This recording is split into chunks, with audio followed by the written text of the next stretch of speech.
Hello guys, आ चुके हैं कोई न्यू वीडियो के साथ। जैसे कि आपको दिख रहा है कि मैं इस बार आपको क्लास 10th का टर्म 2 का जो कि आपका पेपर होने वाला है साइंस का, मैं इसके मोस्ट इंपॉर्टेंट क्वेश्चन आंसर करवाने वाला हूँ। जैसा कि आपको पता है कि क्लास मैंने 11th का अच्छी तरीके से प्रिपेयरिंग कराई थी, किसी को भी कोई प्रॉब्लम नहीं आई थी। ऐसे में क्लास आपका 10th का भी इसमें मोस्ट इंपॉर्टेंट क्वेश्चन आंसर ठीक कराने वाला हूँ। आपका ये सपोर्ट मटेरियल हैगा। तो सबसे पहले वीडियो को चालू करते हैं। तो सबसे पहले आप देख लें कि आपके कौन कौन से चैप्टर आ रहे हैं। आपको दिख रहा होगा कि यहाँ पर बहुत हल्की सी में मतलब ये छपा है, तो आपको दिख रहा होगा कि आपका कौन कौन सा चैप्टर आ रहा है। जिसे नहीं पता वो भी पता कर लें, जिसे पता है वो अच्छी बात है। आपका 5, 6, 8, 9, 12, 13, 15 आपके ये चैप्टर आ रहे हैं, टर्म 2 में आ रहे हैं, जो कि आपका साइंस का पेपर होने वाला है। तो मैं इसमें बहुत ज़्यादा मोस्ट इंपॉर्टेंट क्वेश्चन आंसर लगाऊंगा, जिससे कि आप अच्छी तरीके से पास हो, अच्छे नंबर से पास हो। जो भी बताऊँगा ये समझ लो आपको आना ही है। ऐसा नहीं होगा कि आया नहीं, चाहे 5 में से 3 आए, चाहे 2 आए, लेकिन आएंगे। तो इग्नोर मत करना, अच्छी तरीके से करना। अपने सपोर्ट मटेरियल लेके बैठे, अपने सपोर्ट मटेरियल में टिक लगाएं। तो पेज नंबर बढ़ते हैं 43 आ गया आपका 43। आपका 43 पेज नंबर है। तो मैं आपको बता देता हूँ टाइप क्या क्या किस तरीके से आपको करने होते हैं। तो मैं आपको सबसे पहले एक बात चीज़ बताता हूँ। जैसे कि आपका 4th चैप्टर आ रहा है कार्बन एवं उसके यौगिक। तो सबसे पहले मैं मोस्ट इंपॉर्टेंट बात करता हूँ कार्बन एवं उसके यौगिक। जो ये होता है ना, इन्हें ना आपको रीड करना है। क्या करना है? रीड करना है और अच्छी तरीके से समझना है। इन तीनों पर आप टिक लगा लें। आपको पता होना चाहिए कार्बन क्या है। कार्बन आधातु है, इसकी प्रत्येक ये SC है। और मतलब इनके बारे में आपको नॉलेज होनी चाहिए। ये आपको बहुत इंपॉर्टेंट हैगा। कार्बन में संयोजन अभाव, ये इंपॉर्टेंट है, आपको ये आना चाहिए।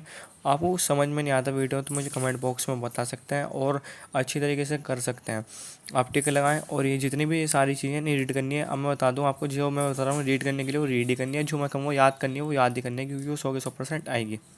बढ़ना आगे, इन्हें रीड कर लेना, बस समझ के जाना, कोई वेस्ट ना हो जाए, ना कोई छूटना चाहिए। ये भी आपको देखना है किस तरीके से आपका ये हो रहा है। तो इन सारी चीज़ों को देख लेना और आपकी ये आपको याद होनी चाहिए। बढ़ता आगे, संयोजन यौगिक के भौतिक गुण, कार्बन के सार्वभौमिक। ये आपका हिंदी मीडियम स्टूडेंट के लिए है। और इस पे भी आपको ये रीड करने हैं और ये भी आपको रीड करना है। बढ़ते हैं आगे। ये ये आपको समझना है। जो आपको पता होना चाहिए, मीथेन, इथेन, प्रोटॉन, ये आपको ये सारी चीज़ें पता होनी चाहिए कि HCH4 ये हमारा मतलब H आ गया और H हमारा C आगे बीच में और 4 हमारे यहाँ पर है। ये हमारी सारी चीज़ें संरचना, ये सारी चीज़ें हमें आनी चाहिए। तो इन्हें देख लें। बढ़ते हैं आगे। ये तो आप देख लेना, इसे भी ये रीड कर लेना। बढ़ते हैं आगे। तो ये थे गाइस, इसमें मतलब मैंने जोन जोन से आपको करवाने थे इसमें मैंने बता दिए हैं। और मैं इसका मतलब टिक लगा देता हूँ। एक तो साबुन का भी पढ़ लेना है और ये भी पढ़ लेना है। ये तीनों चीज़ तो आपको पढ़नी है। और आपको इसके अलावा भी मतलब मैं नोट्स की चैप्टर वाइज मैं बना के वीडियो दे दूँगा। तो वीडियो समझो 4-5 मिनट बड़ी हो जाएगी, तो कोई बात नहीं है। इसे आपको बस समझ में आना चाहिए और अच्छे तरीके से करनी है। आपका आया था 5वां चैप्टर तत्वों के आवर्ती अभिकरण। आपको ये पढ़ना है, ये भी पढ़ना है, ये भी पढ़ना है। जो ये 3 मेन चीज़ होती है ना, ये इसी के बारे में लिखी होती है चैप्टर के। ये क्या कहना चाह रहा, तो ये हमें इम्पोर्टेंट होती है। हमारे आसपास के पदार्थ तत्व मिश्रण एवं यौगिक के रूप में उपस्थित रहते हैं, ये हमें पता होनी चाहिए। अभी तक 118 तत्व ज्ञात हैं। क्या है? 118। और इस एक्सट्रैक्शन को समझना है और करना है। अभिकरण की आवश्यकता क्यों, ये आपको करना है, अच्छी तरीके से आपको समझना है। और यह भी आपको देखना है और आपको ये भी देखना है, जितनी भी है। और ये आपको सब में मेन चीज़ जिसकी मैं बात करने वाला हूँ कि आपको ये याद होना चाहिए कि कितना है, H कितना है, L कितना, B कितना। तो ये सारी चीज़ें आपको पता होनी चाहिए। और ये टेबल देख रहे हो, ये टेबल मोस्ट इंपॉर्टेंट ये टेबल हैंगी, किस तरीके से आपको करने हैं। ये भी आपको रीड करने हैं, ये देख सकते हैं आप। और इन्हें आपको समझना है। देखो, ये इंपॉर्टेंट चीज़ होती हैं, ये आपको समझना है कि मतलब क्या है क्या नहीं। आपको देखो पेपर की तैयारी कर रखे होंगे तो आपको समझ आएगा। और जिसने नहीं करी वो भी आप रीड करोगे तो सही से 2-3 बार तो आपको अच्छी तरीके से कर पाओगे। ये देखो, ये इंपॉर्टेंट होता है कि मतलब इसे समझना, ये इंपॉर्टेंट होता है, वेरी वेरी इंपॉर्टेंट जिसे कहते हैं। आपको ये आपको पता होना चाहिए। ये कि हर साल आता है, इस साल भी आएगा, जिससे कहते हैं। ये भी आपको करना है, ये भी करना है। और इसके उदाहरण भी आपको देख लेना। और बढ़ते हैं आगे। ये इम्पोर्टेंट है, बहुत इंपॉर्टेंट है, पिछले साल आया था ये क्लास 10th के स्टूडेंटों के लिए। आधुनिक आवर्ती सारणी ये आपका इंपॉर्टेंट है, ये आया था। इसमें आपको ये टेबल दे दी थी, इसके बारे में लिखना था, ये इंपॉर्टेंट है, इसे कर लेना है। जिस पे इंपॉर्टेंट पर क्लिक कर रहा हूँ वो आपको सिर्फ याद करना है, कोई छोड़ना नहीं है। और जिस पर मैं रीड करने को लिख रहा हूँ आपको रीड करना है, संयोजनता, ये आपका इंपॉर्टेंट है। और आपका ये आया था फिर ये वाला, ये सारे के सारे, फिर ये जितनी भी सारी ये चीज़ें आएंगी आपको ये रीड करनी है और अच्छी तरीके से करनी है, जैसे कि मैं बता रहा हूँ। और इन्हें देखना है ना, और कुछ इसके अलावा भी chapter wise notes, important question answer मैं देता रहूँगा। अब देखते हैं कौन सा चैप्टर मतलब हैगा। अब आपका था 8 चैप्टर, जो कि आपका 104 पे। बढ़ते हैं आगे। 8 अब आपका आता है 8 चैप्टर, जीव जनन कैसे होते हैं। इम्पोर्टेंट चैप्टर है, कसम से इम्पोर्टेंट चैप्टर है, बहुत ही अमेजिंग चैप्टर है। आपको किस तरीके से करना है, कैसे करना है, ये आपको देखो। ये चैप्टर इतना इम्पोर्टेंट है, इसमें से काफ़ी सारे आपके मतलब पूछे जाने वाले हैं। अच्छी तरीके से आपको 5-10 मिनट की वीडियो में अच्छी तरीके से कर लोगे तो आपको इससे बड़ी कोई बात नहीं है। आप देखें जनन, तो इससे आपको ये मतलब रीड करना है इसके बारे में। डीएनए इंपॉर्टेंट चीज़ है, डीएनए क्या होती है, डीएनए क्या है, ये सारी चीज़ें आपको पता होनी चाहिए। और ये आपकी माइंड बेसिक है कि आपको मतलब इनके बारे में पहले से पता भी होना चाहिए। और ये पेपर मारे हैं, सबसे बेहतरीन चैप्टर आएगा, बहुत ही अमेजिंग चैप्टर आएगा। बस मेरा ये कहना है ये चैप्टर छूट ना जा। विभिन्नताओं के तत्व, प्रजन, ये भी भाई जिसे कहते हैं चैप्टर में सारे इंपॉर्टेंट है, इसके बारे में आपको नॉलेज होनी चाहिए अच्छी तरीके से। मैं आपको बार बार कह रहा हूँ। और ये भी देख लेना, ये भी, और इन पर टिक लगा लेना जो इन पर इंपॉर्टेंट। और देखो ये आपको पूरे तीनों के तीन इनके मुखिया ये आपको पता होने चाहिए, इंपॉर्टेंट है जिसे कहते हैं। बढ़ते हैं आगे।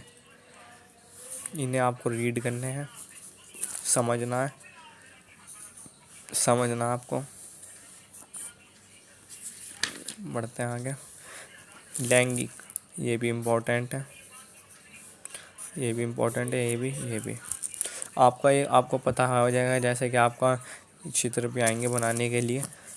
और ये आपका बीज निर्माण की प्रक्रिया, ये भी आपका है। मानव प्रजनन, ये भी आपको रीड करना है और इन्हें मतलब देखना है। इम्पोर्टेंट चीज़ मैं आपको बताऊंगा। और नर जनन तंत्र, ये आपका एक तो ये चैप्टर बहुत मतलब इजी है, समझने वाला चैप्टर है, बहुत ही मज़ेदार चैप्टर है, आपको मज़ा आएगा। आपको ये देखो 10-15 मिनट की वीडियो से आपको पूरा काम हो रहा है, तो इससे बड़ी क्या बात है। ठीक है, तो वीडियो अच्छी लगी तो लाइक कमेंट एंड शेयर। आपका इम्पोर्टेंट ये है कि मतलब इसका आपको, ये आपका इम्पोर्टेंट है और आपका ये इम्पोर्टेंट है। ये दोनों के दोनों आपके चित्र आने ही आने हैं, दोनों में से दो नहीं आए तो एक आना है। ये देख लो, आपको इसकी प्रैक्टिस करनी है, कम से कम 4 से 5 नंबर में आपका आ सकता है। मैं इसकी गारंटी ले सकता हूँ, इन दोनों में से कोई ना कोई सा आएगा। और इसके बारे में हमें पढ़ना है, ठीक है। और इनके मतलब ये सारी चीज़ें, इनके चित्र बना बना के करने हैं। और इनके जो सामने के मेन चीज़ें ये भी आपको याद करने हैं। और आपको मतलब पेपर में घबराना नहीं है, कि ना ही कुछ मतलब डरना वरना। और आपका आता है जब अंड कोशिका का निरपेक्ष होता है, ये आपको रीड करना है, ये भी रीड करना है। जनक स्वास्थ्य इम्पोर्टेंट है। और आपको जैसे ही पढ़ते हैं इन्हें कि मतलब इन्हें समझना है, ये भी समझना है, ये भी समझना है आपको, ये भी। ठीक है, मैं इंपॉर्टेंट जो है सारे के सारे मैं आपको इंपॉर्टेंट करा रहा हूँ, एक भी फालतू चीज़ नहीं करा रहा, जैसा कि मैं आपको बता रहा हूँ। अब आपको कौन सा चैप्टर आ रहा है, मैं आपको ये बार बार इसलिए कर रहा हूँ जिससे कि आपको कोई दिक्कत ना हो। और ना ही आपको, अब आपका चैप्टर दे रखा 9 चैप्टर है। और ये भी आपका बढ़िया चैप्टर है, बहुत शानदार। जैसे कि आप देखें ये सारे के सारे स्ट्रक्चर आपको ध्यान में रखना है और इनके अकॉर्डिंग आपको लिखना है। ये समझ लो आपने याद कर लिया तो ये समझ लिया, तो इसका आगे की मतलब इसके बनाओगे, ये इंपॉर्टेंट है। इन दोनों में अंतर भी आ सकते हैं, इन दोनों का पूछा भी जा सकता है। बढ़ते हैं नेक्स्ट। ये भी इम्पोर्टेंट है, ये भी। और इन्हें पढ़ता है, समझना है, बार बार कह रहा हूँ, और अच्छी तरीके से करना है। जो इम्पोर्टेंट है मैं उसके बारे में आपको बताता भी जा रहा हूँ, और जो उनसे आपको आना है वो भी बताता जा रहा हूँ। तो गाइज़ मैं ऐसी वीडियो बनाता रहता हूँ, मैं अब भी कह रहा हूँ। और भी इसके अलावा भी मैं चैप्टर वाइज आपको नोट्स दूँगा, वो भी आपको करने हैं। और आपको चैप्टर देखते हुए चलना है। 125 आ चुका है पेज नंबर, और देखते हुए चलना है। ये देखें, ये इम्पोर्टेंट है, ये भी इम्पोर्टेंट है। जाति पर प्रकाश, ये भी इम्पोर्टेंट है।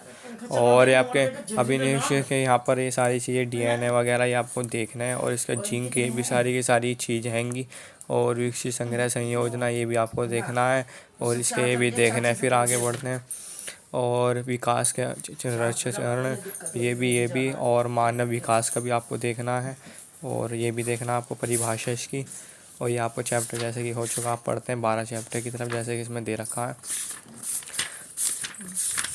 तो आपको आ जाना पेज नंबर कितना, आपका पेज नंबर है 171। जैसे कि आप देख सकते हैं विद्युत, ये आपका इंपॉर्टेंट चैप्टर है। इसमें काफ़ी अच्छे क्वेश्चन वाले जैसे कि आपको ये भी करना है, और इसके बारे में जैसे कि मैं बता रहा हूँ आपको ये सारी चीज़ें पढ़नी है। तो अब भी मैं कह रहा हूँ कोई भी कोई प्रॉब्लम आती है या किसी चीज़ में दिक्कत आती है तो मुझे कमेंट बॉक्स कर सकते हैं, मैं आपको तुरंत रिप्लाई दूँगा। कोई दिक्कत नहीं आ रही, तुम्हारा भाई तुम्हारे साथ है। और इनके बारे में समझना, ये इंपॉर्टेंट चीज़ है कि जो से आपको 12 चैप्टर है, और इसमें से काफ़ी सारे मतलब पूछे जाते हैं इन्हीं टाइप की। तो आप देख सकते हैं जैसे कि पता है धातु के ये वाला इंपॉर्टेंट हैगा, इसके बारे में पूछा जाता है, ये भी इंपॉर्टेंट है। और इन स्ट्रक्चर को समझना है कि मतलब क्या कहना चाह रहा है ये। और जैसे कि आप ये देख सकते हैं, फिर बढ़ते हैं आगे। ये अभी आपको समझना ही है, कुछ आपको छोड़ना नहीं है। ये जितनी भी सारी चीज़ें हैं समझने की इम्पोर्टेंट हैगा। ये आपका जो एक बार MCQ हुआ था ये आपका, लेकिन मैं फाइनल का करवा रहा हूँ। एक मुझे आपका MCQ हुआ था तो उसमें भी मैंने काफ़ी सारी कुछ चीज़ें बताई थी। तो पढ़ते हैं, देखते हुए चल रहे हैं। ये सारे इंपॉर्टेंट हैं जिन पर मैं टिक लगवा रहा हूँ, कोई दिक्कत नहीं होने वाली। अच्छी तरीके से करना। आपको सिलेबस नहीं पता, सिलेबस के बारे में मैंने बता दिया जैसे कि आपको पता है। और आपको कौन सा चैप्टर रह गया, 13 और 15। तो बढ़ते हैं 13 चैप्टर की तरफ। 13 चैप्टर की तरफ बढ़ते हैं। यह आया था आपका चैप्टर 13, इंपॉर्टेंट चैप्टर है, बहुत अच्छा चैप्टर है। विद्युत धारा के चुंबकीय प्रभाव, ये इंपॉर्टेंट चैप्टर है जिसे कहते हैं। इसमें से काफ़ी सारे क्वेश्चन पूछे गए थे, हर साल आता है ये चैप्टर, कभी चैप्टर घटता नहीं। जैसे इस बार सिलेबस कट चुका है तो इसके बारे में हमें पढ़ना है। जैसे कि अब मैं आपको बार बार कह रहा हूँ कि आपके इन्हें मुख्य बिंदु इसके समझ लेते हैं, कर पाते हैं, तो इसके पेपर में मतलब क्वेश्चन टाइप का बदल भी आएगा तो उस तरीके से आप कर पाएंगे। कोई दिक्कत नहीं होने वाली, बहुत अच्छी तरीके से कर पाओगे। आज मेरी तरफ से बेस्ट ऑफ लक। और ये भी आपको देखना है, ये समझना है, इसे पढ़ना है, ठीक है। बढ़ते हैं आगे। ये भी इम्पोर्टेंट हैगा, इसका मतलब आ सकता है भी। और ये चुंबकीय क्षेत्र, SI मात्र, ये इम्पोर्टेंट है। नीचे का इम्पोर्टेंट है। एक्सट्रक्चर, ये भी इम्पोर्टेंट है। और आपको चित्र तो करना ही करना है, जिसे कहते हैं छोड़ना नहीं है, ये भी आपको इम्पोर्टेंट है, ये भी। और ये अलावा इम्पोर्टेंट है, बहुत ज़्यादा इम्पोर्टेंट है, जैसे कहते हैं। आपको ये टिक है, आपको ये याद ही करना है, स्क्रीनशॉट ले लें। आपका 185 पेज नंबर है, विद्युत चुंबकीय स्थायी चुंबकीय, इसके बारे में आपको लिखना होता है, पेपर में आ जाता है। तो बढ़ते हैं आगे। इम्पॉर्टेंट है, ये आपको बनाने के लिए आ सकता हैगा। इस चैप्टर के अंदर में से काफ़ी सारे मतलब ये भी आपको बनाने को आ सकता है। ये सारी चीज़ें जितनी भी मैं करा रहा हूँ मैं, इम्पोर्टेंट है कि कुछ वेस्ट वाला नहीं है। और ये रहा विद्युत मोटर का सिद्धांत, ये इम्पोर्टेंट हैगा, जिसे कहते हैं। ये आपका पिछले साल भी आया था और इस साल भी आने की इसकी संभावना बहुत ज़्यादा हैगी। तो जैसे कि मैं बताता हुआ जा रहा हूँ, और मतलब जिस पर मोस्ट इंपॉर्टेंट टिक के ला रहा हूँ, तो आपको याद करनी है। और जिन पे मतलब मैं कह रहा हूँ रीड करने के लिए, वो आपको रीड करना है। तो यह आपको देखना है और इसे अच्छी तरीके से करना है। या आपका आया था ये रहा, ये आपका इम्पोर्टेंट है। पिछले साल ये आपको UT में भी दिया था और फाइनल में भी दिया था। ये आपको बनाना था और इसके बारे में लिखना था। ये आपको 4 नंबर में आया हुआ था। जैसे कि मैं बता रहा हूँ विद्युत जनक सिद्धांत, ये भी देख सकते हैं, ये भी देख सकते हैं। तो ये चैप्टर इंपॉर्टेंट है, जैसे कि मैं बता रहा हूँ और जैसे कि आप समझ रहे हैं। बढ़ते हैं आगे। ये सारी आपको मतलब देखनी है, इसके बारे में पढ़ना है, ठीक है। ये भी आपका इम्पोर्टेंट है। ये रे, अब आपका ये वाला चैप्टर हो जाता है तो आपका बचता है लास्ट चैप्टर, जिस पर कि हम जाते हैं। आपका चैप्टर है 15। तो 15वें चैप्टर पे हम जाते हैं और उसके बारे में most important question answer tick करते हैं। तो गाइस वीडियो अच्छी लगी तो लाइक कमेंट एंड शेयर। और भी कुछ प्रॉब्लम हो रही हो या मतलब कुछ, ये आपको सबसे आसान चैप्टर है हमारे पर्यावरण, इसके बारे में आपने बस ये समझ लो, अपने दिमाग से सोच के इसके बारे में लिखना है और अच्छी तरीके से इसे करना है। कोई प्रॉब्लम नहीं होने वाली। जैसे कि मैं बता रहा हूँ इसके मुख्य बिंदु आपको पढ़ने आएंगे चारों की चारों, इसे समझना है क्या कहना चाह रहा है, क्या नहीं कहना है, परिभाषा और प्रकृति